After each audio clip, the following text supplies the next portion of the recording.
રાજકોટના અગ્નિકાંડ બાદ આખા રાજ્યમાં તપાસનો ધમધમાટ શરૂ કરવામાં આવ્યો, પરંતુ રાજ્યના પાટનગર ગાંધીનગરમાં જ દીવા તળે અંધારા જેવી સ્થિતિ જોવા મળી। કલેક્ટર કચેરીમાં એક્સપાયર થયેલા ફાયર સાધનો જોવા મળ્યા।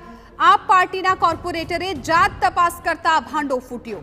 આપ નેતાએ કલેક્ટરને આવેદનપત્ર આપીને રજૂઆત કરી। કલેક્ટર કચેરીમાં ફાયરના બાટલા 1 વર્ષથી એક્સપાયર થયેલા છે।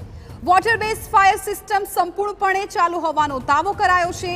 ફાયર સિસ્ટમની ચકાસણી સમયાંતરે થતી હોવાનું આરએસીનું રટણ।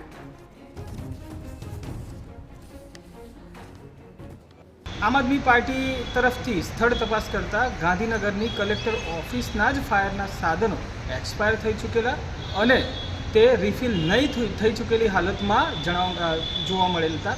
એ બાબતે અમે કલેક્ટરશ્રીને આવેદન આપ્યું અને એમને રૂબરૂ કહેવડાવ્યું છે કે આપના પોતાના જ બિલ્ડિંગની અંદર ફાયર સેફ્ટીના સાધનો રિફિલ નથી કરવામાં આવે। કલેક્ટર કચેરીમાં વોટર બેઝ જે વોટર હોઝવાળી જે પાઇપની સિસ્ટમ છે એ ચાલુ હાલતમાં છે અને એનો સમયાંતરે એનો ટેસ્ટ પણ થતો હોય છે અને એ વર્કિંગ છે।